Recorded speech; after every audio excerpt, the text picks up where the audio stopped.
রাধে রাধে বন্ধুরা, তোমরা লাস্ট পর্যন্ত দেখেছিলে যে গন্ধরাজ ফিশ ফ্রাই খেতে। তারপরে দেখো আইসক্রিমের সার্কাস খেলা কিছুটা দেখার পরে এদিক ওদিক একটু ঘোরাঘুরি করে দেখেছিলাম যে তন্দুরি চা। ওরে বাবারে, চায়ের দোকানে এত ভিড় দেখে আমি আর চা না খেয়ে চলে আসলাম স্টার্টার কাউন্টারে।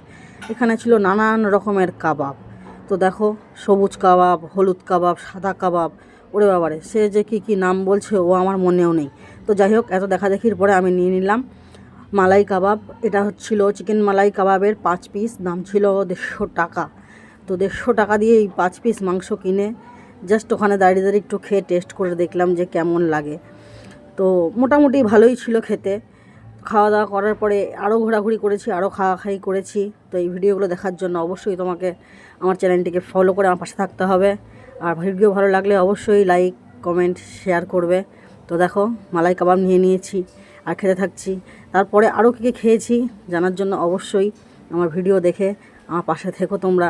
আর কে কে তোমরা খাইবার পাস গেছিলে এটা আমাকে কমেন্ট করে বন্ধুরা জানাতে একদমই ভুলো না। চলো, দেখা হচ্ছে আবার পরবর্তী ভিডিওয়। টাটা।